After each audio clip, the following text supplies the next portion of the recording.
lovely good morning and welcome to Camnet Breakfast, where we aid you to rise and thrive this Tuesday morning. We hope you're having a lovely morning wherever you are watching us from. Remember, we are live on DSTV, Go TV, as well as our Facebook page, which is Camnet TV. Please search for it, like it, and be sure to leave us a comment. My name is Josh Mata, and of course, your health matters. We go into the health corner.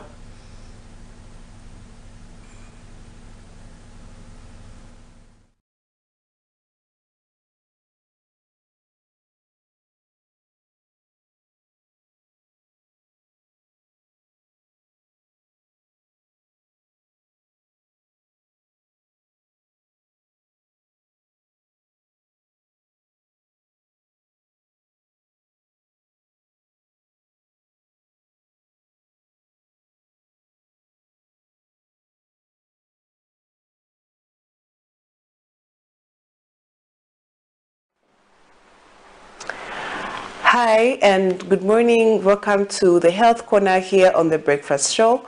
I am Dr. Nakubiana Mfaya.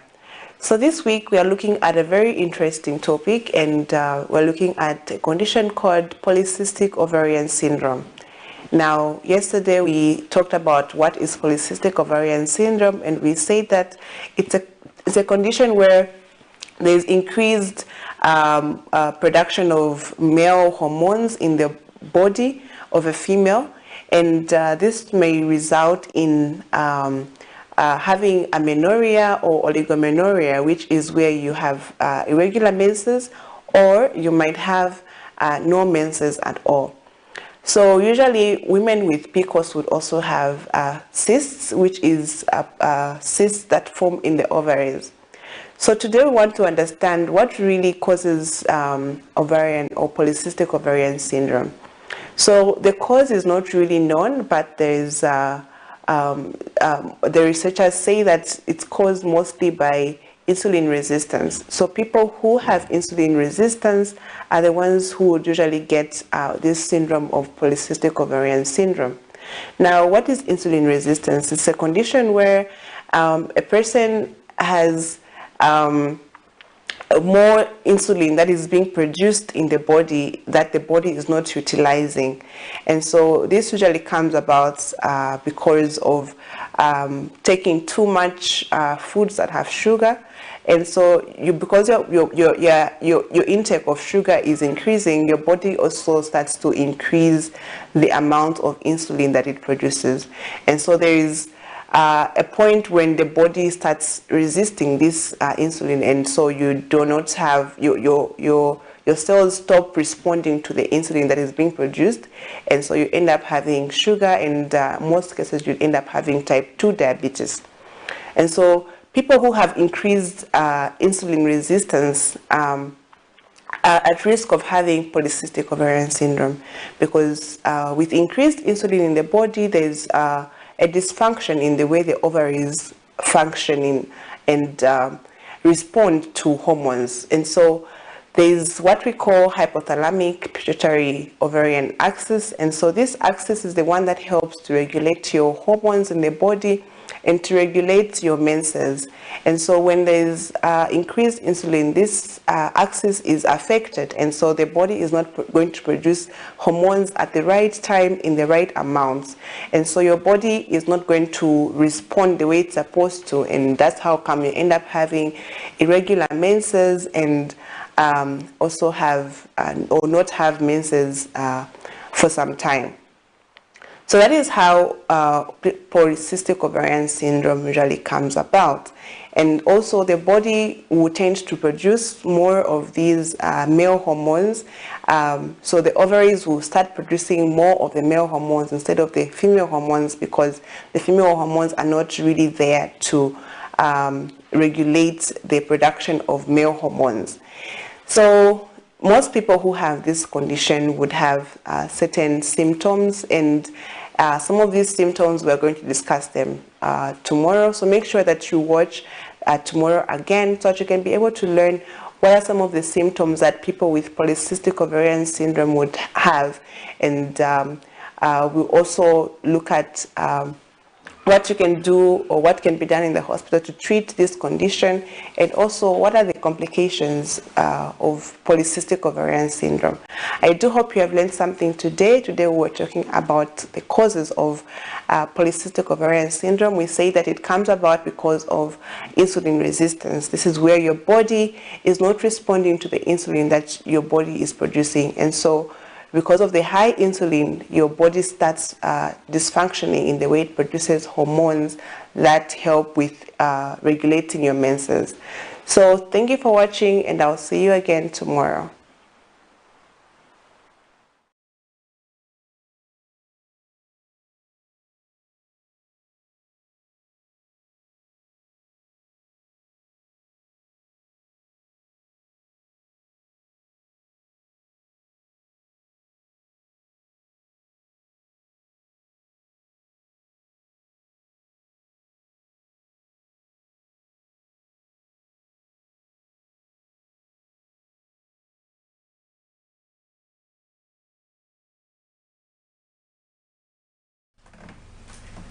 Okay, thank you so much for still staying with us. Now that's the health corner. I hope you learned one or two things from there. But for now, let's go into the money market. Nelson? There you have it on your screen. The money market this morning, as predicted as of yesterday, the United States dollar is buying at 25.60 ngwe and selling at 26.10 ngwe. The Great British Pound is buying at 31.52 ngwe and selling at 32.14 ngwe. The Euro is buying at 27.22 ngwe and selling at 27.276 ngwe. The South African Rand is buying at 1.34 ngwe and selling at 1.36 ngwe. And the update is exactly 0722 this morning. And remember that these exchange rates, they vary from one bank to bank, but really, Joe, the board of quotation is on the United States dollar, just like we keep on indicating that business transactions are mostly done in dollars, and one would actually try to relate it to the local currency, which is the kwacha. So with that being the case, and they'll say numbers don't lie, it means pressure is mounting on the local currency, which is the Zambian kwacha, because we did see for some time that the dollar was trying to stabilize a little bit and then almost hitting 22 kwacha, 23 kwacha, but all these narratives kept on in the assurance, and we kept our fingers crossed to some extent that things were going to balance. But with all the assurances that have been laid on the table, one really hopes that the dollar gets to stabilize, so that also cost of living, cost of doing business comes in. And we know that a lot of interventions have been put across by the Bank of Zambia. We've seen also changes in terms of the monetary policy. We've also seen changes in terms of the fiscal policy here and there. So meaning that also interventions are being brought in to ensure that everybody is part of this piece of cake of ensuring that, in fact, I should say, this piece of cake that is a bit salty, to ensure that we begin to add sugar to it, and then everybody is able to smile again, right? It's a bit salty. A bit salty. I like your wording there. Okay, now Nelson, you know that a lot happened over the weekend, right? I do. And of course, the Evangelical Fellowship of Zambia has condemned the arrest of Lusaka's Bethel Christian Center church member, Mr. Martin Mbaya, in front of congregants, describing the act as disorderly and unprofessional. Now, EFZ Executive Director Bishop Andrew Mwenda has expressed disappointment at the compromise of leadership under the watch of Inspector General of Police Gravel Musamba for police to instigate an arrest at a church service, especially that Zambia is a Christian nation. We do have a clip. We'll be right back. Actions by law enforcement agencies to effect arrest at Lusaka's Bethel Christian Center, a church member, Mr. Martin Mbaya, in full view of other congregants, almost causing an altercation with family members.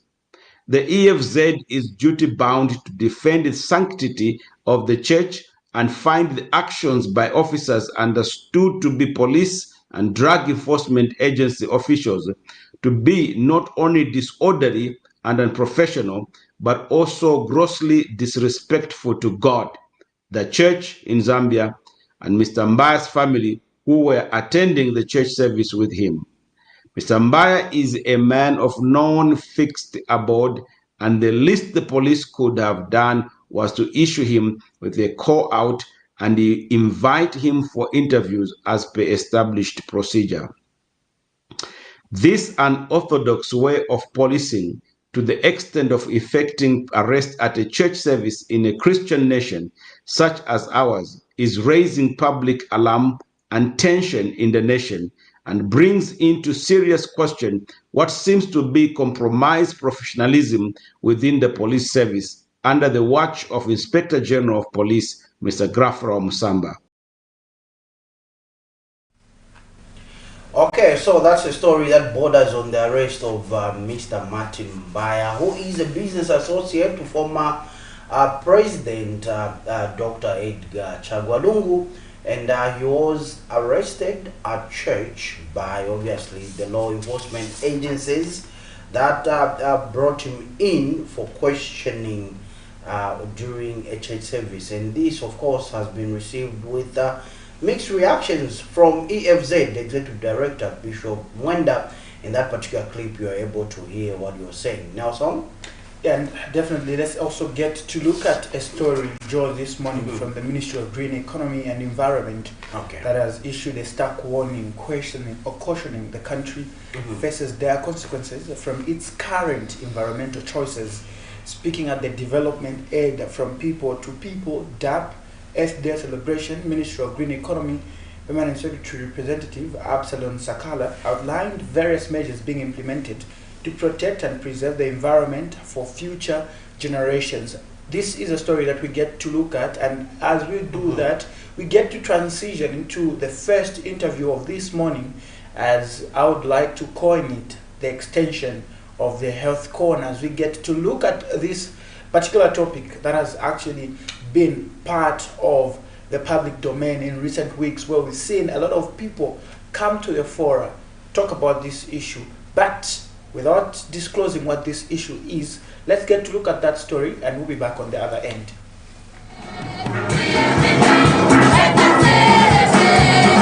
Earth Day is celebrated every year to inspire collective actions towards preserving biodiversity, mitigating climate change, and ensuring a healthier planet for present and future generations. On average, the world produces 430 million tons of plastics per year, and by 2050, there will probably be more plastics in rivers and oceans than fish. In commemoration of the day, Development Aid from People to People DAP held a sensitization meeting at their garden compound store in Lusaka. DAP Managing Director Elise Soresin has called for the reduction in the production of new clothes from fast fashion, as 60% of clothes are made from plastic. She says through the reusing of clothes and shoes, the world can reduce the production of plastics that negatively affect the environment. Plastic, especially those plastics used only once. Let us stop using charcoal. Let us use much better alternatives which are sustainable for the earth. Let us increase reuse and recycling everything. Let us use the sun and other types of green energy. Let us stop littering and instead clean up our communities. The list of actions to do by all of us is endless. The list of actions to do by the million and billion of people in this world is endless. This year's theme, planet versus plastic, is essential for the health of our planet and for all the inhabitants of this planet, including humans. And representing the Ministry of Green Economy, Director for Environment, Absalom Sakala, has advised society to keep the environment clean and safe to ensure that we preserve it for future generations. Maybe we need to be mindful is that life and the environment is like a war, and our activities are like a ball. So if we throw what is good against the environment, it will throw back to us. And if we do bad things to the environment, it will throw back to us. What we are experiencing today as drought is our own making. So we need to change the way we do things. We need to change the way we treat the environment. And the other thing we have to notice that the perpetrators of today will be the victims of tomorrow. Today, we are damaging the environment.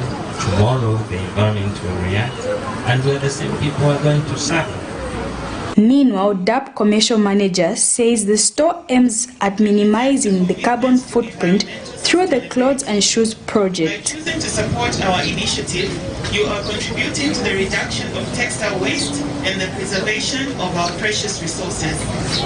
Let us use this day as an opportunity to reaffirm our dedication to the well-being of our planet. Together, through small yet meaningful actions, we can make a difference and create a brighter, greener future for all. As it stands, the war between plastics and the planet continues. Cherish Sibote. For Camnet News, Lusaka.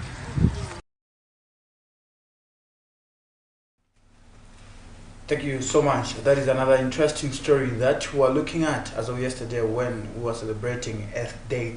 And just like we did mention that we're going to transition into the first interview this morning with Dr.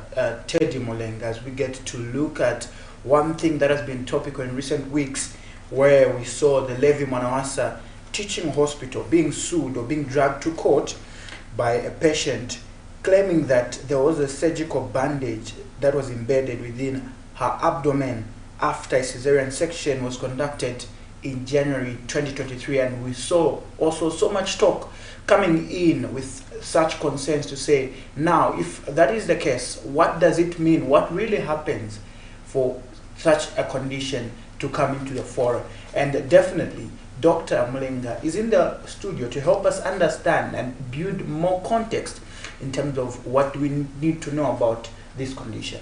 Doc, good morning. Morning and good morning, dear listeners and viewers.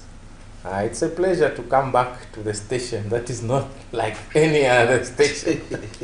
And it is interestingly so, because I think we're meeting again for the first time in the year 2024. So it is okay to say Happy New Year to you. Belatedly.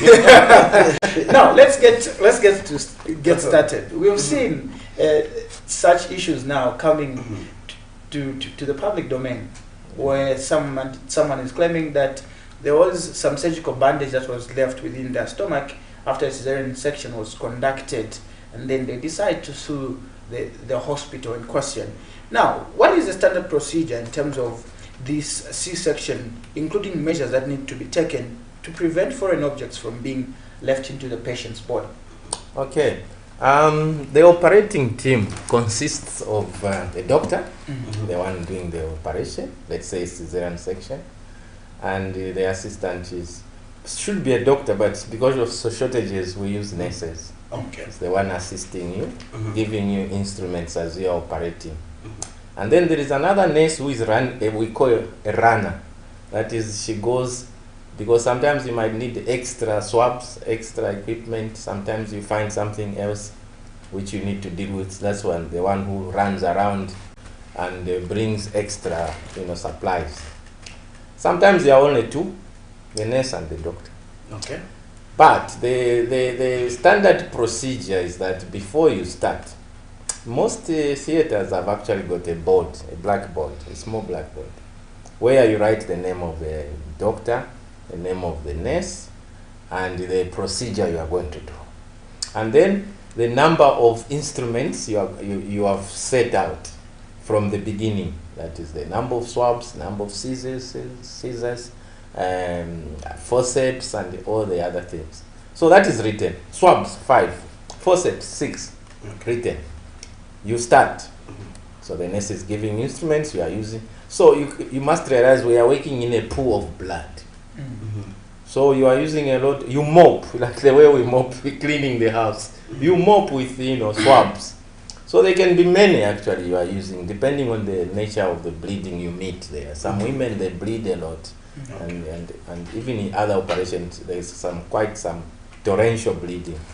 So you are using that. So it's possible that if you are not very careful, the abdomen, there are intestines, there are pockets this side, pockets that side, anything can be left somewhere there. So as a result, we count before we start operating. And when you are just done suturing the uterus, for example, if it's a cesarean section, before you start closing, there are 5 layers we do close before we reach the skin. In fact, the skin is the fifth layer. So 4 layers. So before you close those 4 layers, I'm talking about, I don't have to go into details. There are muscles there, they have got their own layers. So you now ask, next, swab count, instrument count. So that one who was running around starts to count, and then answers back. You are just standing as a doctor. You are waiting. Before you suture? Yeah, before you suture, before you start coming out. Okay. So they shout to you, swab instrument count correct. Then you start now closing. Okay. So when you close, before you finish, there's only skin now remaining. You still ask for a swab count and instrument count. Okay. And you wait for the answer. If they say incorrect, you have to open. So if they say correct, then you close the skin. You are done. Okay. You leave and you go. Now, for our viewers out there, how possible is it that these are trained personnel and then they leave a surgical bandage in one stomach or patient's stomach? How does it get to happen? What leads to it? What causes it? Okay, I will ask you, what causes an engineer has designed a tall building? After you use it for 3 months, it collapses.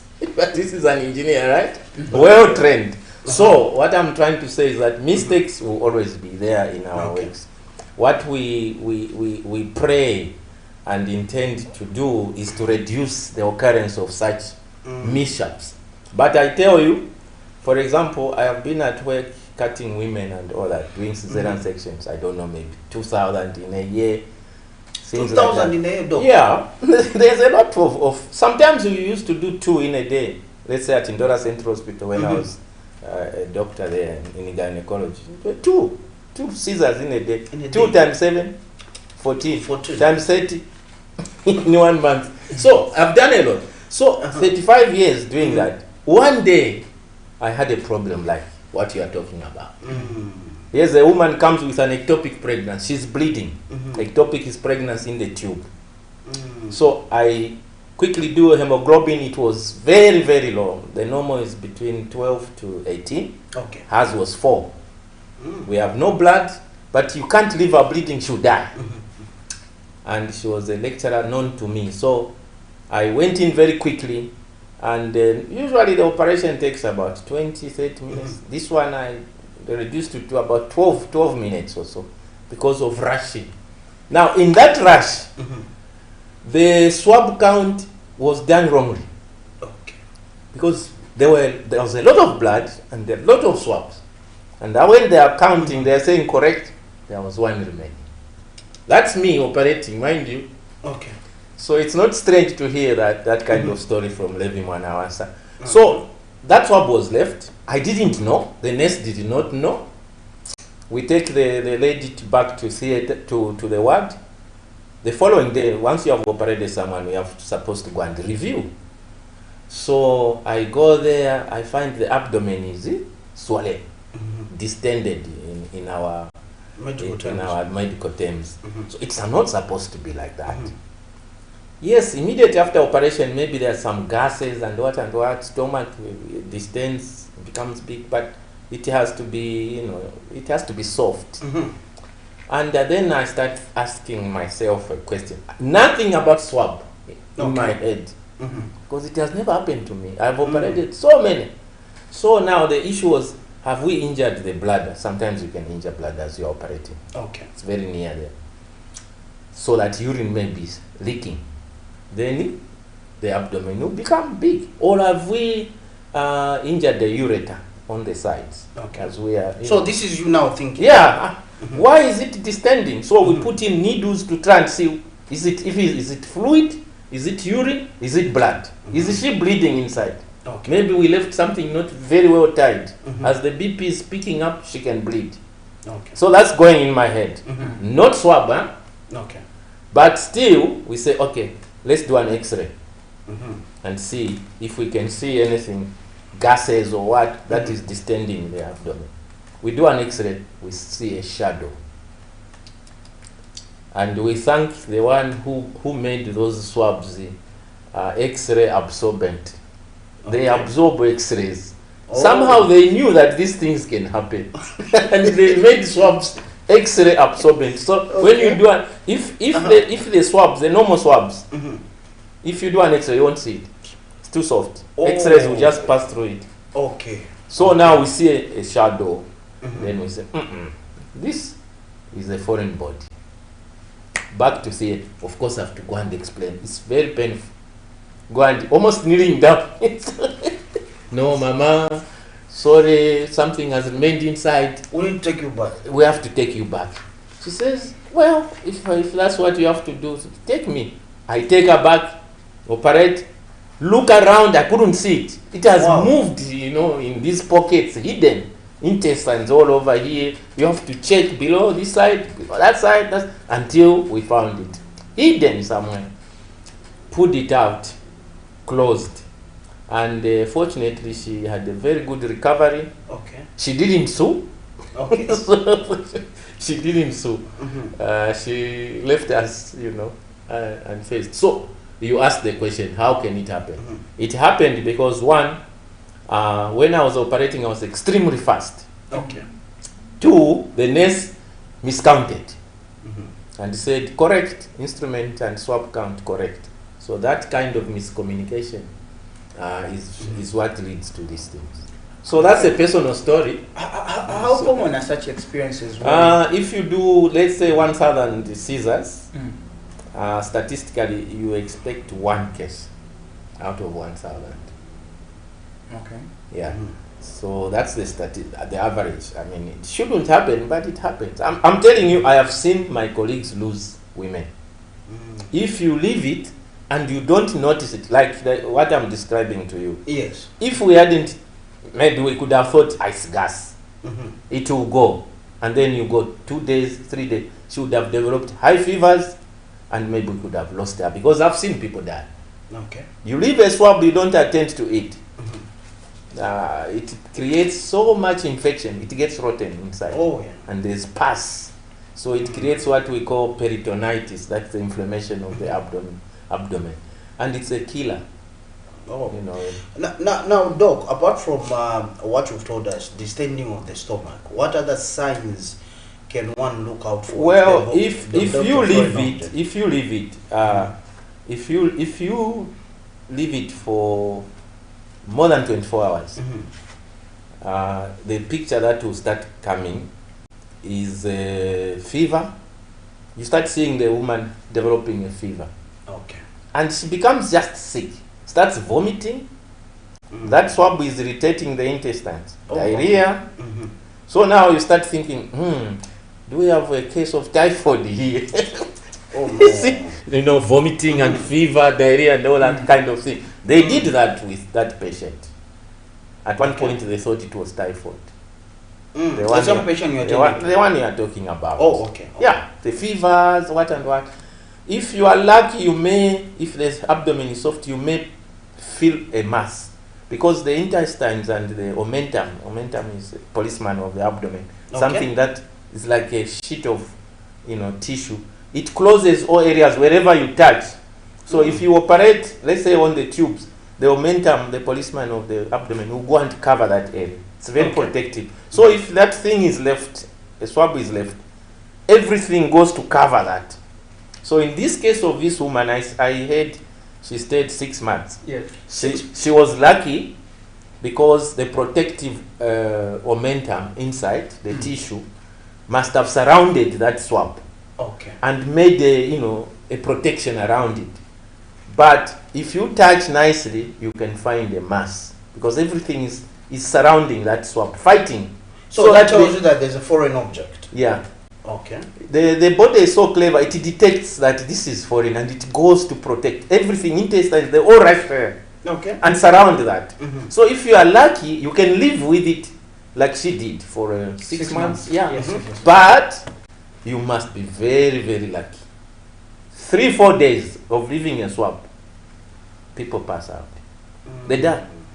And when I was reading the story, I said, wow, this one, 6 months I've never had. I've practiced so many years. 6 months is a swab. That woman was really lucky. The body protected her so much that it was not, affecting. But it started to affect her, obviously. You read the diarrheas, the fevers, the what and what. And because of the period, doctors could not even suspect. Oh, yeah. The period that passed, those though I were thinking maybe something else, maybe an abscess, what, only to find it's a swab. So yeah, these things do happen, unfortunately. We don't wish for them, but my conclusion is from what I've seen, what leads to that is organization failure and communication failure in theater. If any system breaks down there, the doctor was in a rush, did not, because it's also imperative that we check the whole abdomen before we start closing, not only depending on the swab count is correct. Oh, you need to check for yourself. You have to. We do check. Oh, you do check. We do check. It's only that the pockets in the abdomen sometimes you tend to forget certain areas because they are quite hidden. There are some deep areas there. If something goes in there and it's this size, if you are not careful, very much careful, you won't find it. Okay. You need to look very well. Now, Doc, let's talk about healthcare providers. How should they respond to reports of symptoms of consistent, for instance, when a patient comes and reports that I suspect, maybe, just maybe, there was a surgical item that was left. No, I've never had a patient. We have had several cases like that with my colleagues. I have told you about mine. We have never had a case where in the abdomen something goes wrong and the patient comes and says, I suspect something was left. Nobody is clever enough to think like that. Okay. They simply complain. Okay. It's painful. You operated me 2 weeks ago or 1 week ago, but I'm still feeling pain. You shouldn't be feeling pain.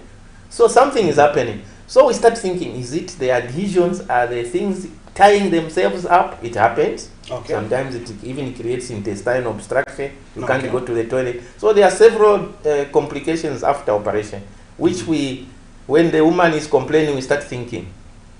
But instrument is the last. Because we normally don't expect that to happen. But it's a caution to all the doctors. You have to be very suspicious of any complaints following operation. Okay. Especially the young ones we are trying to educate.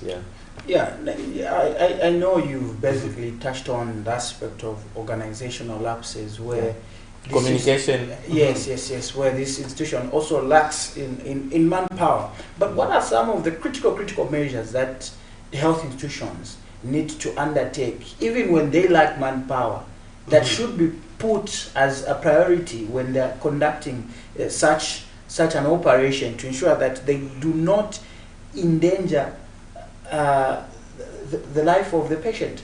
Yeah, the world is in danger. You are correct. It's actually, once you leave that thing, even I think yesterday or 2 days ago, another one left a swab after delivery. After delivery, there's a lot of bleeding. Yes. So they clean with swabs there. Somebody left something there. Oh, yes. But this is outside. But it can also kill you. So yeah, it's endangering. That one, the women sometimes they don't feel it because it's small. And after delivery, all the pains, they think it's because of delivery. So by the time they are coming, it's rotting. It's fever, and if they delay, you just find somebody passes out from a swab from the vagina. It can kill you. Yeah. So, for example, we advised the institutions when we, like when I was at Indora Central Hospital in gynecology, what we did to our nurses and our doctors, junior doctors, was that do a double count. Okay. Don't depend on one nurse telling you that the instrument and swab count is correct. Let another one count. If there is no other nurse there when they are counting, she should do a repeat. So double count, okay, not just once, because sometimes you can miss it. Then for us who are operating, do your own check before you start closing. Okay. Check all the pockets in the abdomen yourself without waiting for the correct, because sometimes it's not correct. So those are the things we emphasized on. And all the years I worked in Gyne, I think in 35 years for the abdomen, I think we have had maybe 3 in different hospitals. So we were instituting double counts, and most of the times we would find some errors being made. Okay. So that's one of the controls.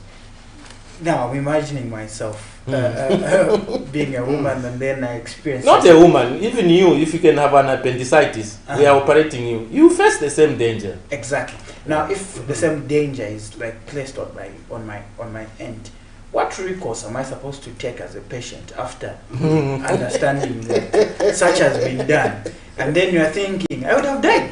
Oh yes, I would have died because of the negligence of the doctors. You know, that it also dispel or erode the confidence that we people place in these health facilities. Doc, you know, let me tell you something. I have written a book, Confessions of a Doctor. Maybe one day we should discuss that. No, we need a I have written that book about all the errors I've made since I was a junior doctor, all the successes which were very, very fantastic.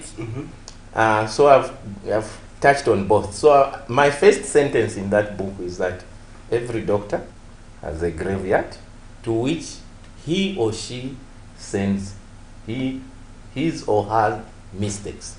You hear that statement? Okay. Every doctor has a graveyard to which they send their mistakes.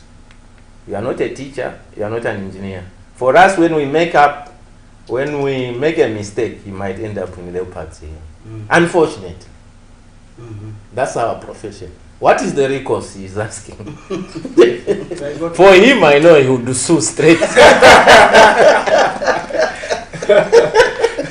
The way he's talking.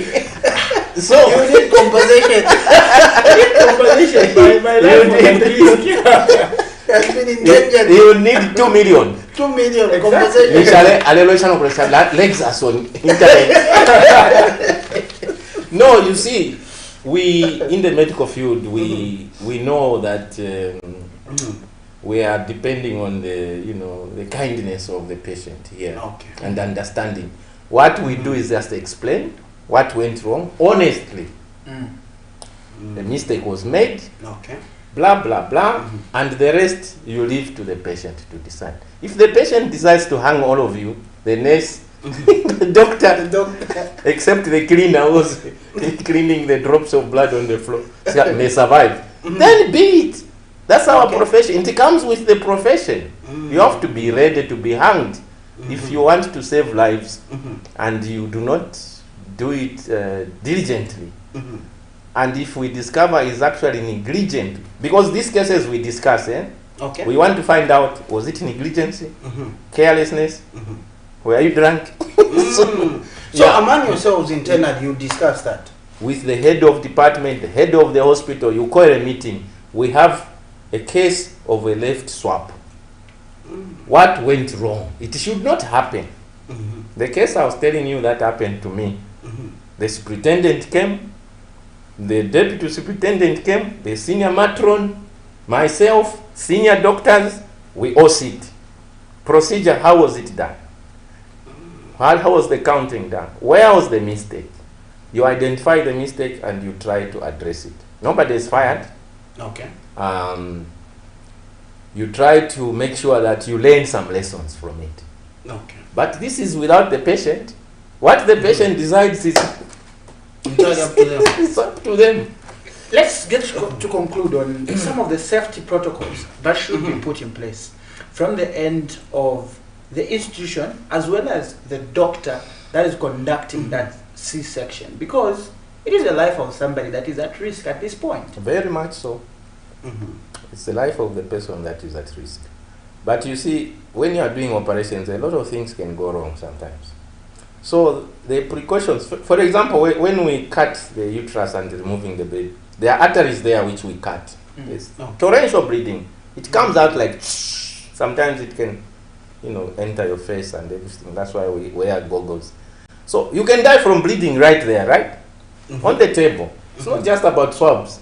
So we take extra measures to make sure you are not bleeding excessively. We don't lose you from anesthesia reaction. People have died just by putting gas. They react, gone. You understand? A lot of mishaps in theater happen. So a lot of measures have been in place. For example, before you take someone to theater, make sure that they are not sensitive to one of the drugs you are going to use. Because people have collapsed. So, and yet they're supposed to. Yes, but in an emergency, we don't have time.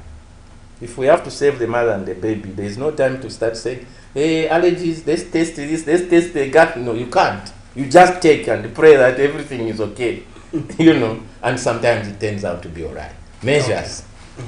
The surgeon must be experienced enough to carry out. We don't allow somebody without experience to start experimenting on women, doing cesarean section. You can only do it under the direction of a doctor who is senior.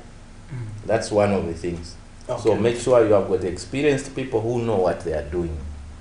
Before they touch they touch the women. Number two, I was saying, we emphasize that the swab count and instrument count should be double. Make sure it is double, and the double must be correct before you want to close the abdomen. The doctor himself, after you have done your part, you have sutured the inside of the uterus there and everything. Before you start closing, you also have to go through the abdomen. So the message to the doctors is that please take it upon yourself. Don't wait for the nurse. Also do your own check inside as you are about to close. It's important. Let's also get your advice in terms of maybe there's this person who's an expecting mother, or this person who's got issues with their stomach, and they've been an operation has been recommended. And now receiving such reports, there's fear that has been instilled to say, if I go to a health institution, this will happen to me as well, and I might die. So it's better I just stay home. What would be a word of encouragement? This field is really sometimes, sometimes you can have a baby, for example, lying in this direction. It can't come out. You tell the woman, you can't deliver. Short of the uterus breaking, and then you die. There's no way that baby is going to come out in this position. Transverse. It has to be head or feet. So what you are talking about, you tell the woman in the labor ward, Mama, you need an operation. Now, because they have heard of stories, people do die, people do what? Swabs are left. She says no. Now imagine, there is no outlet. I mean, there's no other outcome, right? Except losing your uterus and maybe even your life. And the woman says, many times we have seen that, says no, what you are talking about. Why? No, Kylie, fairly but dangerous. No, but fairly but dangerous. What are we going to do with that baby? So we face a lot of challenges, But the way we solve those issues is we never get tired explaining. Today, 1 hour ago you said no. We still come back for you. Maybe using other professionals, maybe an older doctor who you may trust to explain. Maybe it was one looking like a baby. You are not very confident. So you keep counseling and until the dangers will always be there. Every operation is risky. Every operation, even cutting off your nails, I might cut off your finger. So there's always risk for any procedure you are doing. Okay, now Doc, as we begin to wind out, kindly provide information on hospital policies and also procedures regarding patient safety, surgical protocols, and handling of medical errors. First of all, I have already outlined for operations. It's the doctor to check, and then the double count by the nurse, who is counting the swabs and the instruments. That is done. procedurally, if there is a problem like that, there must be a meeting called to discuss the case so that you can prevent future happenings. This the patient may not know, but we do meet, and I'm encouraging all hospitals to have that policy that you need to address this thing. I mean, these errors honestly, identify the problem and try to sort out the problem so that in future you prevent this kind of occurrences. If there was carelessness in counting, you need to call that person, sit down with them, and go through, the process as it is supposed to be. One thing I've discovered is that doctors must be honest. Okay. Once you make a mistake, be honest, admit it, and leave the patient to make their own decision. But you have to be honest enough to say, we made a mistake, we didn't do it intentionally, and we are very sorry about it.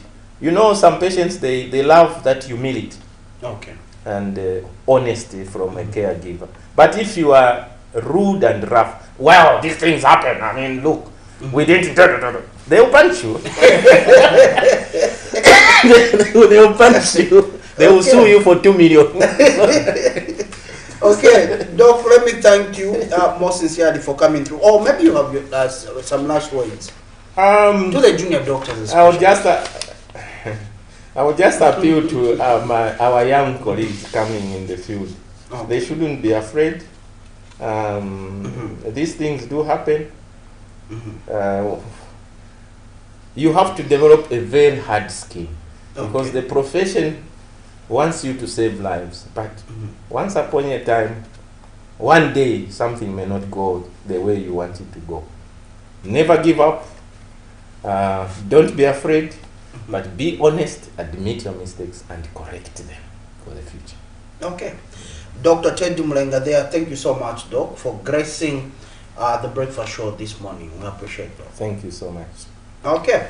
So there you have it, viewers. That was Dr. Teddy Mlenga there talking to us about a number of issues, medical procedures, medical protocols here on the breakfast show. We go on this particular story where the United Party for National Development, UPND, National Youth Chairperson Gilbert Liswaniso has warned Barosiland Youth Alliance activists to avoid dividing the country through unwarranted statements. We go on this clip. When we come back, we'll be joined by another guest. Stay tuned. National youth activists express anger and accusing the United Party for National Development, National Youth Chairperson Gilbert Liswaniso, and other ruling party youth of having attacked one of their members on the 19th April 2024. As we are speaking right now, our colleagues, Comrade Mnyinda Munukayumbwa and Raphael Akalemwa, have been attacked by a group of UPND thugs led by Gilbert Liswaniso, Imasi Kurubinda, and Lishoma Muyunda. Now, being the case, we are informing the UPND that what you have done is declaration of war between UPND and Barosland nationalists. We are giving Zambia police 24 hours to arrest Gilbert Liswaniso and his team. Failure to do that, we shall arrest him ourselves and he shall not go back to Lusaka. However, the United Party for National Development National Youth Chairperson Gilbert Liswaniso, in reacting to the allegation, has described the youth as selfish individuals who want to champion an agenda for self-gain. Now, my colleagues 3, 4, 5 days ago, they give us a warning to Gilbert Liswaniso and his youths. I want to make it very clear to them that we have fought battles in many ways as the National Youth Chairman. But I'm not going to allow and agree few individuals within this region to respect the head of state by insulting him and trying to twist him and demanding things which we've never at any podium to promise the people of Western Province that there will be secession in this country. When we were in opposition, we were being attacked by the same people that when Hakainde Hichilema becomes the president, he will demarcate this country called Zambia. And today, few individuals, Boris Muziba and the team, Who ate money with the PF? All of us we know. Bring a selfish interest because we've been benefiting using the same thing. This one I'm saying not to it. He has since sent a warning against the youth to avoid the divide in the country through unwarranted statements. I want to tell you this and tell everybody, no one will do secession. Under UPND, there's no secession. Go and find other people to do that. If you don't want, if you want jail, you go to jail, it's up to you. You choose what is right. So we are here to bring development. We are not going to agree with that nonsense you are doing with your team. If you want to push on the corner, I'll push on the corner. And we are committed to that. That's why I'm appealing even to the police that there's law and order in this nation. If we can be arrested as UPND, some of politicians are being arrested. How special are they? Mutsio Kabira, Camnet News in Mongo District of Western Province. There's a limit to which the government and the party in Western Province can tolerate issues of deviant behavior. So we want to say now, since we have reached the Rubicon, those particular individuals who have been making noise, the law now visits them, because we will no longer tolerate the behavior which has been exhibited thus far. And so we want to give a friendly but firm warning that the honeymoon is over, and now we are going to deal with those issues firmly. Before, of course, sometimes it's better to understand what is happening below the table. You see individuals come on top to make noise, so maybe sometimes also you need to understand what is behind there. Down there, you look down below the table. We have looked down below the table. We understand what is happening, and so now we are going to take firm action against them. So we want to encourage them to desist from behavior which is not useful. We have to protect him. He hasn't done anything wrong. It's them who have consistently been coming to disrespect the head of state. The party also has been very, very much restrained, and this is a typical example for being given a long rope to hang yourself. This is a typical case because on the face of it, nobody at least was telling them you do this.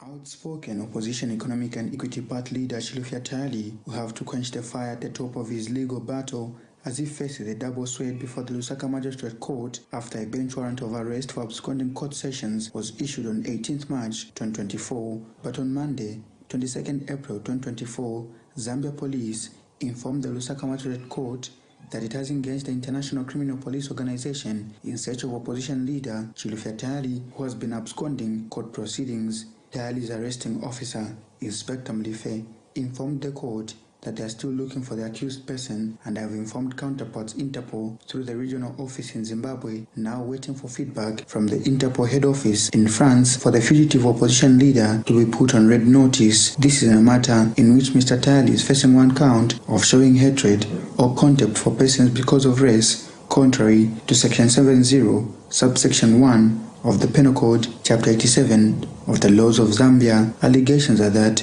the accused, on January 26, 2023 in Lusaka, in a live broadcast on his Facebook page, uttered words that Bembas were useful idiots, showing hatred or contempt for the Bemba people because of tribe and place of origin. In another matter, Lusaka Principal Magistrate Sylvia Munyinya has issued a fresh warrant of arrest against Tali in a matter he is in court for alleging that Chief Mogoni of the Tokalea people of Livingstone is the brainchild of gassing which characterized the country between 2019 and 2022. Mr. Tali's sureties, Nakonde Member of Parliament Lucas Simumba and his Mbika counterpart Francis Kapyanga, earlier informed the court that they are still in search of the accused person who communicated that he is out of the country but will be back. It is alleged that Tali, on November 10, 2022, whilst acting together with unknown persons with intent to harass and cause emotional distress to Chief Muguni, used a computer system while live on his Facebook page, claimed that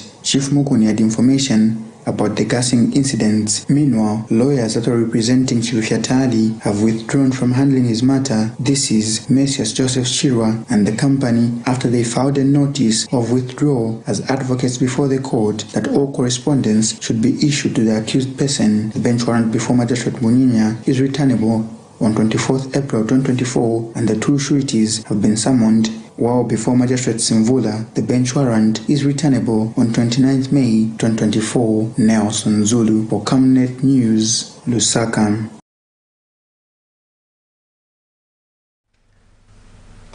Okay, court matters there involving Chilufya Tali, a Zambian citizen, and a politician there.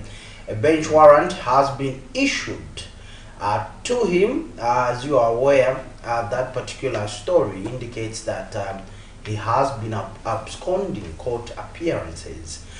Now, on the issue of the Barotse land and the youth activist Boris and his group, and also the UPND National Youth Chairperson, Mr. Gilbert Iswaniso, issuing a stern warning to citizens of Barotse land regarding their conduct as activists, and also the Western Province Minister, Mr. Honorable Kapelwa Mbangweta, also issuing a stern warning to the youths to desist from issuing unpalatables towards President Hakainde Hichilema, the UPND leadership, and of course all those that were being mentioned in that particular clip. But for the activists, they are saying that they are urging the police to arrest the National Youth Chairperson for the governing UPND, Mr. Gilbert Iswaniso, before he leaves the floodplains of the Western Province.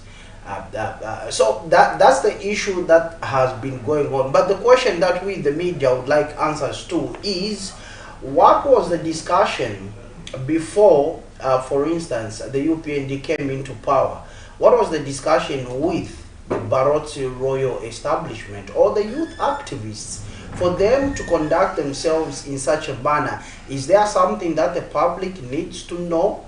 What took place prior to the 2021 general elections? What was the talk regarding the Barotse land issue? Because I believe there are some views that there were issues of succession. But what was really the discussion? I believe that area of Zambia needs to be developed fully, and this should be the discussion, not issues of arresting each other. I feel we are all Zambians, and obviously we enjoy freedom of expression. But in as much as people enjoy freedom of expression, where your freedom to express yourself ends, that's where my right to express myself ends. And there should be respect towards the head of state. At the end of the day, he is the president for all Zambians, regardless of whichever area of Zambia you come from. And the question is, the conversation that should dominate these particular differences or quarrels is the development of that particular area, just like Northwestern Province would like to see development, just like Eastern Province would like to see development, just like Luapula and Northern Province would like to see development. Central Province as well would like to see development. I think that's a conversation that should preoccupy the governing United Party for National Development, UPND.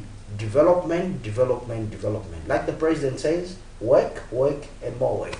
We go on this other clip where the opposition economic front has criticized government's decision to call for international community and local sponsors to help Zambia with 2.2 billion kwacha, 22 rather, I beg your pardon, 22.2 billion kwacha immediate food assistance to a drought situation the country is facing. Now, party leader and president, Comrade Winter Kavimba, believes that Zambia needs to develop domestic solutions to deal with disasters such as the current drought situation, as opposed to waiting on donor support and international intervention. We'll go on this clip. We'll be right back. In his update on the country's drought situation induced by the El Nino, which has affected the country's food security, On 16th April 2024, President Hakainde Hichilema announced that Zambia only has 5% of its estimated life-saving and life-sustaining humanitarian and recovery needs to fight the drought. President Hichilema disclosed that Zambia needs 23.5 billion kwacha to effectively implement immediate life-saving and sustaining humanitarian needs. In view of the drought, 1.3 billion is available, leaving a financing gap of 22.2 billion kwacha, and appealed to the international community for help. This amount, 1.3 billion Zambian kwacha, equivalent to 51.2 million United States dollars, is available, leaving a financing gap of 22.2 billion Zambian kwacha, which is equivalent to 889.4 million United States dollars. However, the opposition economic front has opposed the call for the international community and local sponsors to help Zambia with the remaining deficit, arguing that there is a need to derive local solutions that will ensure that the country stands on its own in the wake of adversity and regard international aid as a supplement. That is only temporary. This is not the first and last drought that is going to afflict the country. There are many more situations such as this. Next time it may not be a drought. We may find ourselves with too much water, floods, like it is happening in other countries. What do we do in that situation? So the view I take is that it is important for government to deal with this aspect of long-term forward planning. Now we're concentrating on the drought. I don't think that this question of what would happen if we had flood. Mr. Kabimba proposes that for Zambia's economy to take a positive toll, there's a need to lessen the dependence on developed countries and invest in national planning. He hopes that the 2024-2025 budget will allow funds to be allocated towards national planning for the country's growth. Talking about the planning for the future.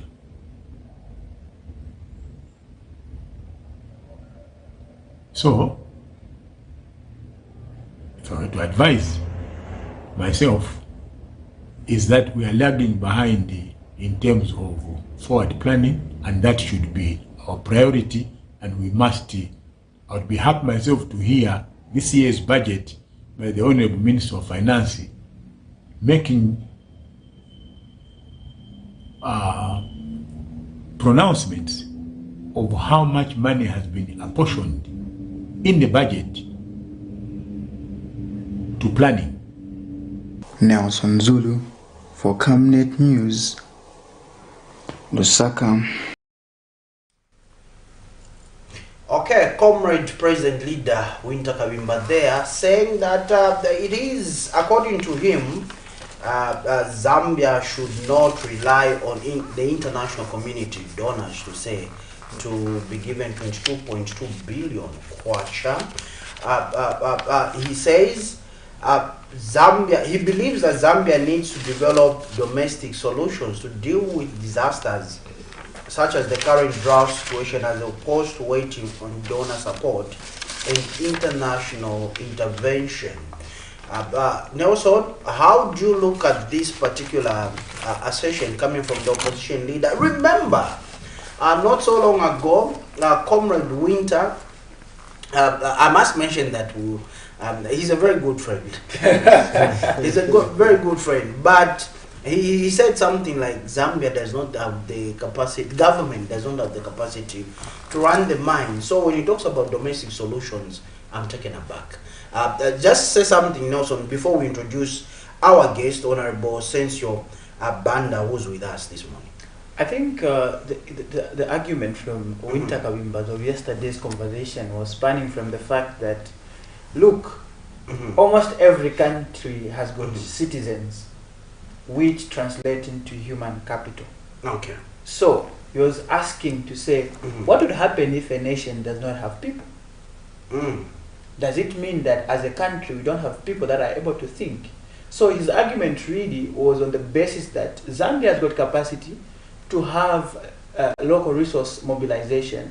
But what is lacking is the fact that these human resources are not being considered at national planning level. And he went ahead to advocate that he's looking forward to the 2024-2025 national budget, that it should encompass the aspect of just having a national planning unity that will just have strictly roles or duties of ensuring that they plan for this country. He also argued to say, look, at the moment, we're just centered on the drought. What was going to happen if we're going to have a flood? That was his argument. Okay, let's throw it into Honorable Sensio Banda. You have heard it for yourself, but as an icebreaker, let's begin. Let me ask you this question, Honorable. Do you politicians listen to yourselves? It's a tight one. Wow, I don't know what happens when you get into power. Okay. You know, you tend not to listen. But the interesting part that we get into power on the pretext that we're going to manage national affairs. Okay. And when the people who you're managing say things are not going well, you must listen. That's one of the good traits of a good leader is listening. Okay. Listening. Yeah, basically that's that. We ought to listen, but I don't know what happens. Okay, Yes. Nice. Honorable, there's also an issue that has to do with the United Kwacha Alliance. Now, one of the key party members there, Madam Chalaka Teka, says the UKA needs patriotic front. She was quoted in one of the daily tabloids yesterday that UKA needs patriotic front because it's the largest opposition political party with numbers. Honorable, you are a former Patriotic Front member of parliament, of course. You have colleagues in the Patriotic Front, both in the ruling party. But anyway, that's a discussion for another day. How do you look at this statement?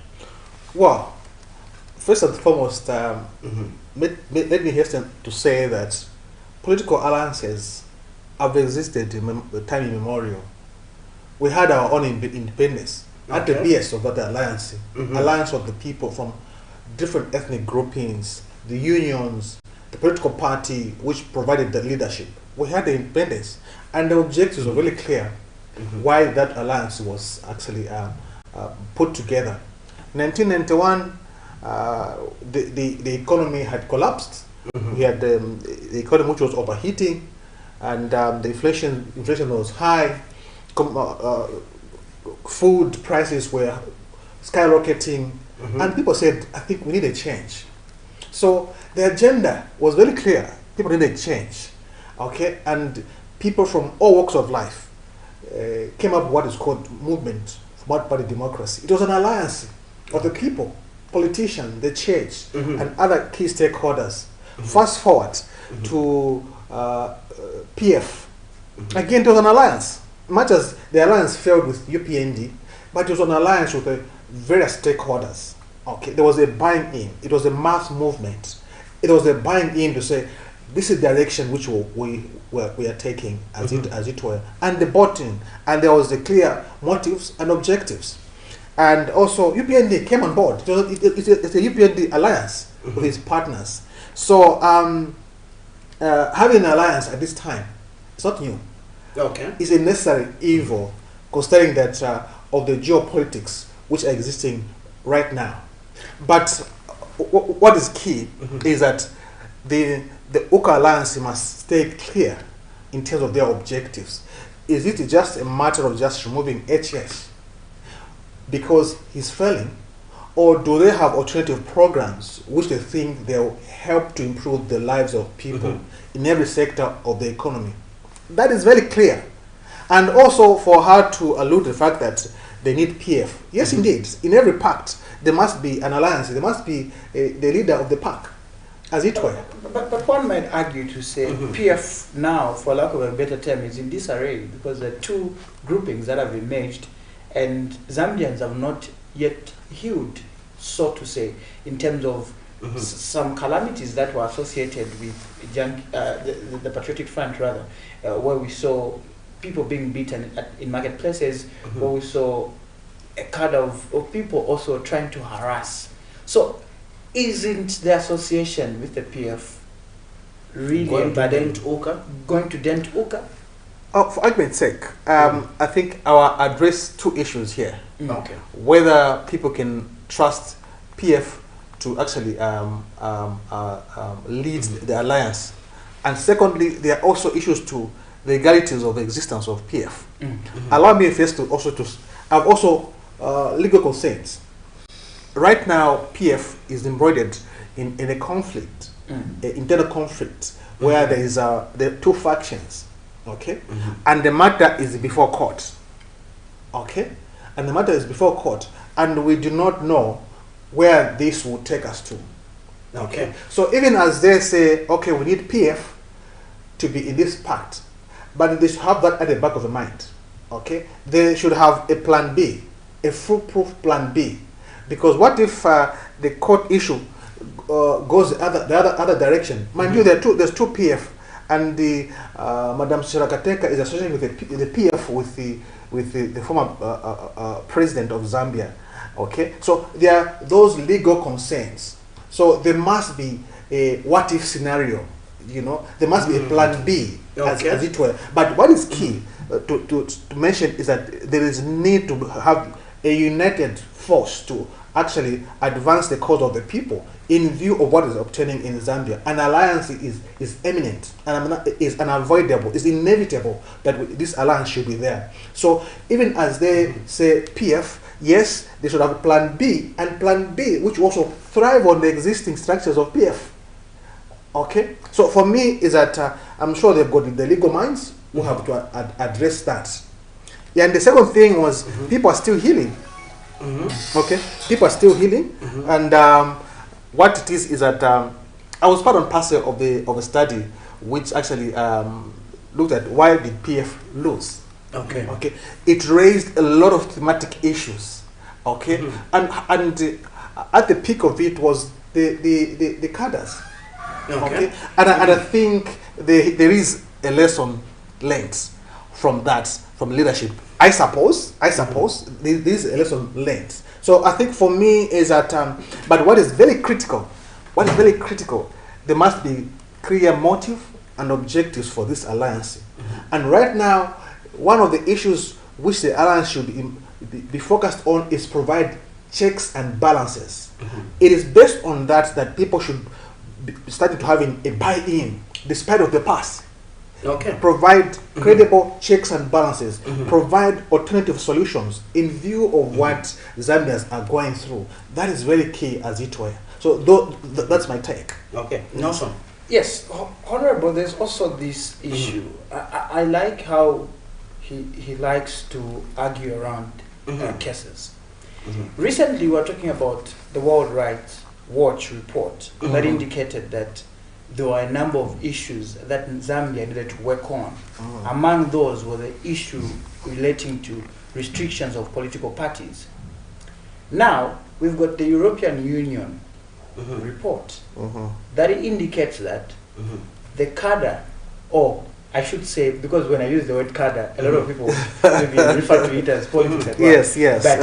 But individuals that were appointed in various key positions of ensuring that elections are handled fairly and also build confidence on the Zambian people have been put on the patch, because the EU report suggests that the electoral system or the electoral process in Zambia has continued to reduce confidence among the electorates. What are we not doing right? Simply because the argument that has been put is there are individuals that have been put in these systems. Use the word cadre. That are aligned to political parties. What are we not doing right, and what should be done right to this confidence? He's being economical with the points here. Do we have cadres that have been put in, let's say, at Electoral Commission of Zambia that are aligned to the UPND? That's what Nelson wants to find out. First and foremost, I think allow me to give context to this matter, because I don't want just to answer outrightly, because I want to build the consensus around that. As it were. So basically, I mean, this follow-up election mission, as it were, is as a result of the the EU election observer mission, yes, recommendations which were made, which relates to electoral reforms and also the rule of law, as it were. And there were about 22 recommendations. Yes. And 6 were deemed to be a priority, as it were. And the report, in fact, let me say that this particular conversation happened in February, where the EU brought various stakeholders on the round table. Among them, there was Electoral Commission of Zambia itself, there was the Government Republic of Zambia, and the relevant institutions. There was political parties, CSOs, and also media representation, and the developmental partners. They came to a round table, you know. So there was no biasness in terms of what was coming out there. Okay. So one, they said actually only 2 aspects have been on the priority issues. One which relates to the Access to Information Act, okay, and also one which relates to the Penal Code as regards to the defamation of the president. But even in the view of the Access to Information Act, they even say that there is also some lack in terms of the definition of information. It's too broad, and also it does not close up the issue of secrecy. For example, when information is provided which relates to other laws. For example, I might provide the information based on the Access to Information Act, but see, I might violating another law, you know, so there is no closure to that. But what is very clear is that one is that only 2 out of the 22 recommendations, and secondly is that the report is very clear. Of course, it's a preliminary report. Okay. There's yet maybe by April or 2 months' time to have a comprehensive report. But these are the preliminary reports. The other issue is that also what came out is UPND has not done well in terms of upholding the rule of law. You know, upholding the freedoms and rights of the people. Okay. And not only that, one of the things which is very interesting, which has been a very topical issue, and people have been skating around it for fear of being arrested, and also people actually have been incarcerated because of that aspect. On one of the issues, one of the report of that meeting highlights that UPND government, under the leadership of President HH, appointment have been concentrated on ethnic groupings where there is a stronghold for UPND. In short, they're saying there are tribal appointments in the UPND. In the UPND government. Okay. Okay. And this is a matter which during campaign, Honorable Shibagambwili did come out openly and said there's this issue, there's this problem. And today Honorable Shibagambwili was convicted for that. And there are many people who have raised, there's this matter which seemingly not to be helping us. You know, that is happening at the backdrop of Zambia has got many ethnic groupings. And in our constitution, there's a provision that you must balance the appointments according to ethnic groupings. Much as that might not have punitive measures if not implemented, but it hinders our national unity. Okay. As it were. So that aspect does come out. And those who have raised those issues are being vindicated because this issue has come out again. And the president must be wary of this because let's check parastatals, heads, departmental heads, PSs, and so on and so forth. Well, but maybe the question is how different from the PF? Because even the PF had it. So look, it's a magnitude. First and foremost, do we politicians learn? We ask again. Yes, you see, PF was asked to leave. One simple reason, President HH himself did allude to the fact that there was ethnic appointments which was happening during PF. Okay, but to my surprise, this thing has continued even worse, as it were, because we've just a while ago we had heads appointed in CBU. You saw the names, as it were, and so the thing is that this matter we are whispering in our homes, but this is the reality. This is the problem which needs to be resolved. Okay.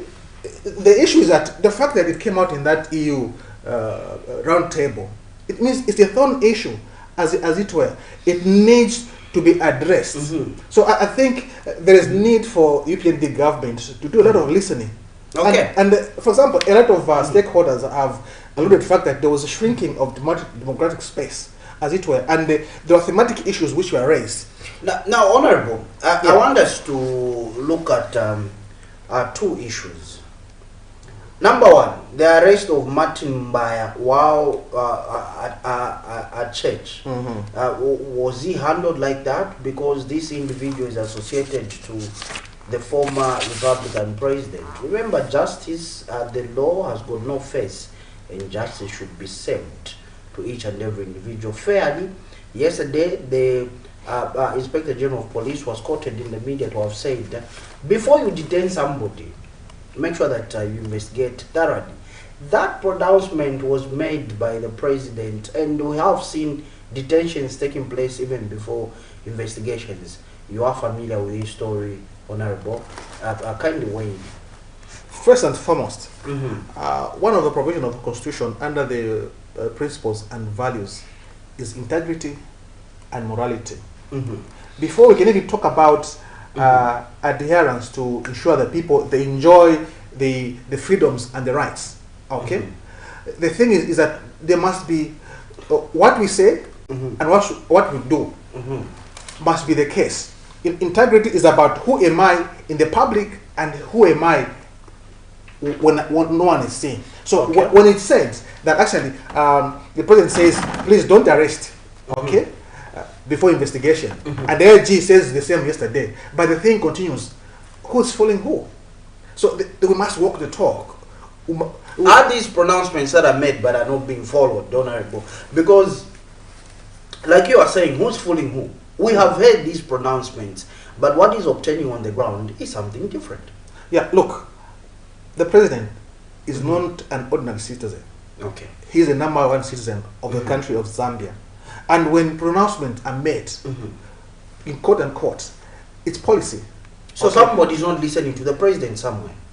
No, for me, one thing for nothing is that there's no way you can, when the president says something and you do something else, unless you're missing something. Repeat that one again, Honorable. You know, the issue is that if the president says something and somebody does something, there's something we're missing. Okay. The point is that no one dares to work against the word of the president. What he says is somehow policy. But when we time and again he says investigate before you arrest, and these arrests continue, it tend to ask who's following who, as it were. And coming to the issue of Martin Mbaya, I want to condemn in the strongest terms, you know, the actions of the law enforcement agents, as it were. So the point is that we are a Christian nation. Okay, so the church is holy ground, you know, and as such, Mr. Mbaya was arrested in full view. They went to the church, arrested in full view of the members. You know, there is need to preserve and defend the sanctity of the church. And for me, that worries me. People thought these human rights violations will only be done in the political space. These human violations were only done only when they come to our homes, as it were. So his right to assemble was violated. It has moved to the church. His right to assemble was violated, right? Exactly. Regardless of whether he's committed a crime or not. But the point is that there are also there must be morality in how we do things. Even the police officers who went to in the church, do they go to church at all, as it were? So I think there is need for the body of Christ to defend the sanctity of the church, you know. And the conduct of those officers was unprofessional, was uncouth, and must be condemned in every sense. In any case, there are ways or procedures on dealing of criminal investigations. Mr. Mbaya is a fixed aboard. Okay, so if they felt that the matters agent, they should have go to the court, get a search warrant, go to his home. Honorable, let me ask you this question. Let me ask you this question before Nelson comes in. isn't this counterproductive to what the president is trying to do? Remember, the president was in Western Province and he spoke highly of the church. He even attended a church service. While here in Lusaka, the capital city of Zambia, a named individual, a citizen of this country, was followed in church and arrested from there. Is this not counterproductive to what the president is trying to do? And 24 hours later, the IG is quoted in the media saying, before you detain, make sure that you investigate. What is really happening here? Who is really managing the communication of state institutions? Maybe it's an unorganized disorder. Okay? Organized disorder. Yes. Okay. Why do I say so? Is that if the president, the number one citizen, says investigate before you can arrest, and these violations continue, it's like in a community, two households one household says no, the other household is being unfair to them, and the parents, they meet and say, no, we are good with it, let's negotiate, we need to deal with our children. These children, we need to guide them. And tomorrow, one of the neighbor's children, it goes on an aunt will start insulting the other man or the other family. They will say, who's insulting? It is the man. So this is the connotation in the public. The buck stops at the president. If the law enforcement agents are not taking heed to his words, it's either he's not being sincere to the instructions behind the scene, he's saying something else, or they are indiscipline lot in the police service. So, which is which? The power that be know what is obtaining, as it were. Okay, because when we queried police referred us to DEC, that it was a DEC issue. So it seems investigative wings. I don't know how to put this, because the president is here saying something else, speaking highly of the church, saying that relations with the church are good and everything. Then we see investigative wings storming a church and arresting a member, something that is new to me. Nelson, you want to hammer?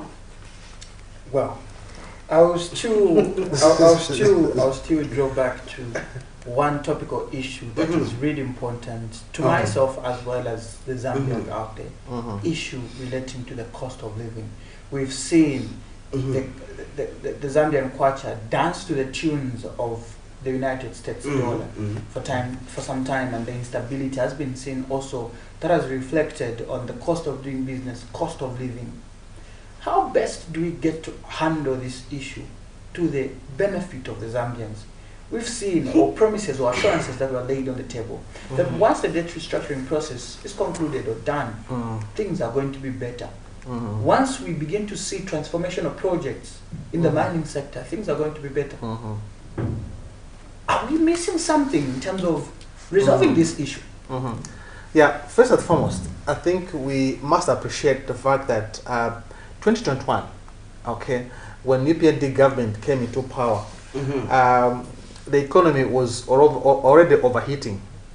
You know, we had high inflation, and actually the prices were already going up. All right. So, but the issue which must be at the back of our mind, people of Zambia voted UPND government to get into power because they made certain pronouncements, they made certain promises.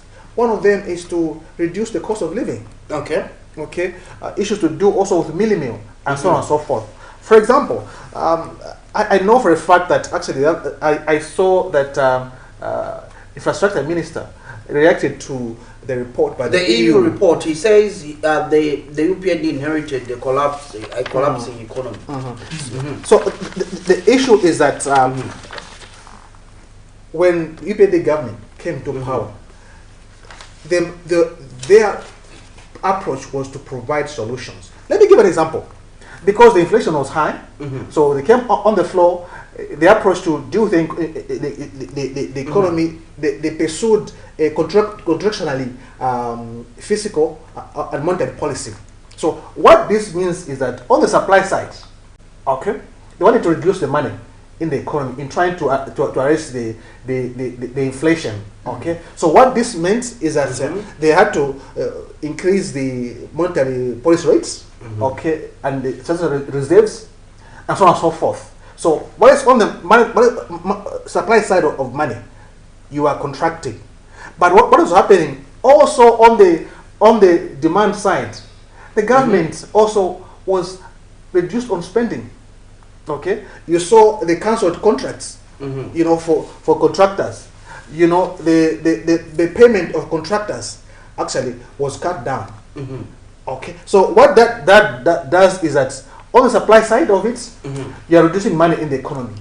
On the demand side, people's ability to be resilient to deal with poverty is also reduced because government spending has been reduced. People don't have access to the money, and now that already put people in they're already in serious problems, but perilous situation, in a dire situation, because meaning that people's jobs were at stake. For example, the construction sector employed about 60,000 people. People went home without those jobs, as it were. The other aspect, again, which also contributed to the high cost of living, is that when UPND government came into power, they cancelled the issuance of investment certificates under ZDA. So what that did was to create an airlock in the investment funnel, as it were. The investment confidence was cut, as it were. So the other aspect is that also the cadastre also was closed. So all those had an impact on already the economy, which is sick. And furthermore, there's the policy direction they pursued in terms of food security. You saw how much that they knew that El Nino was coming, and that we'll have this situation we have right now. But there was a policy shift. They exported the maize, and now we are in a perilous situation. Honorable, you have been in politics for quite. You are a politician and you have been in politics. Who's misleading the UPND? I'm asking this question because today, on the front page of the Daily Nation, one of the headlines reads, sub-headlines, government to import 650,000 tons of maize. It's sad. It is really Weren't we sad. told that we had enough maize? Because we're importing, actually. We're now importing 650,000 tons of maize. That is here in black and it's white. at the backdrop of, because remember 2021, consolidated figure, we had 404.5 million metric tons of maize. Okay, so consumption in 2021 was 3 million metric tons, which is animal feed and also including export. So we had a surplus of 1.5 million metric tons. That was supposed to be strategic reserves. So for me, the cliche to say no, PF didn't pay for the maize, so we had to export to pay for the maize. Oh, that was the reason that was put up? Yes, that's the reason which was put up. But for me, that does not suffice. Okay. Rightly so, because UPND government was put in power to find solution, not to further create crisis. So what they did is that by selling that maize, now we're in this situation. Now we have to export. They ought have to have found another solution which does not put the lives of Zambians. Okay. So, Honorable, as we go in a minute, Minister Kabuswe says Vedanta can sell its KCM shares. There's nothing wrong with that. An investor comes, says he's going to run the mines, then he gets his shares, he sells to another mining company. What is happening here? What kind of chess play is this, Honorable? So we are wondering. First and foremost, we talk about Mopani. Mopani is a national asset, and Mopani is not an asset for a particular sitting government. It's an asset for Zambians, right now and in the future. Right now and in the future. Okay. That being the case, every Zambian has got a say in how these affairs are being run. Okay. And that is being done through parliament. The people who go to parliament, they represent people from the various constituencies, from every walk of life. And again, the deal of Mopani is shrouded with a lot of inconsistencies, as it were. Okay, for example, first and foremost, and this has been echoed by various stakeholders, as it were. In the first place, that was a national asset. The right thing to do was, when that sale was imminent, okay, regardless of what was the opinion of the Attorney General, the owners of the asset are the Zambians. They were supposed to go back to the Zambians, as it's provided for by Article 232. You know, it says when there's any want to dispose of or sell or transfer of shares, you need to subject that to Parliament, and there must be a 1/3 of votes to allow that to pass. And Section 3 even qualifies what is a major asset. You know, it's the parastatal or even equity, which the government holds. Okay, so the case is one of the constituencies is constitutional violation. Then Vedanta, selling shares. So before I come to Vedanta, you know, so now one, constitutional violation. Secondly, is procedural violation in terms of bidding. Okay. You saw the process, and 4 entities were actually shortlisted. You know, I don't know, somebody who never participated in the bidding process come and carries the day. What do you say about that? The other inconsistency is about the policy pronouncement. The president says Mopani belongs to the creditors. Okay? On one length, the minister says actually it wasn't a sale, it's a joint venture. But we are alive with the fact that actually PACRA details have been changed. And are reflective that shares have changed hands.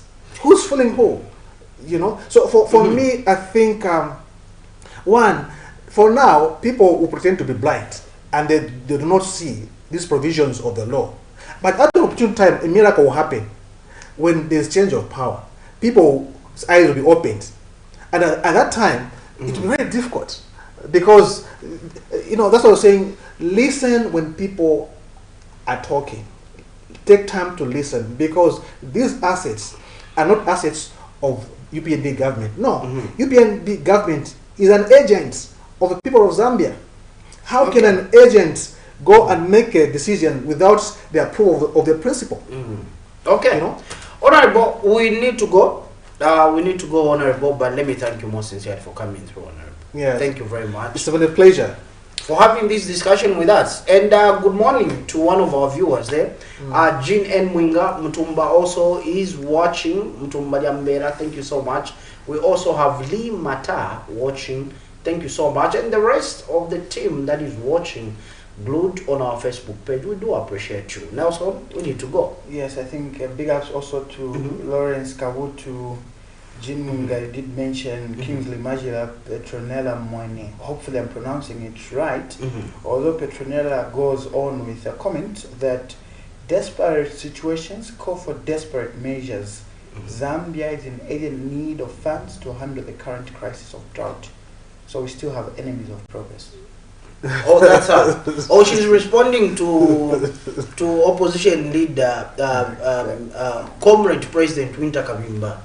Well, yeah. we leave it at that, and I be rest assured to join Joe Tabelo Shimata this afternoon as we get into the lunchtime cafe, and I'll be joining you as we get to conclude the week all together on a Friday. I think tomorrow is having his usual colleague, and we'll have to call it a day from here. Okay. Bye for now, and thank you so much for keeping it on Camnet TV.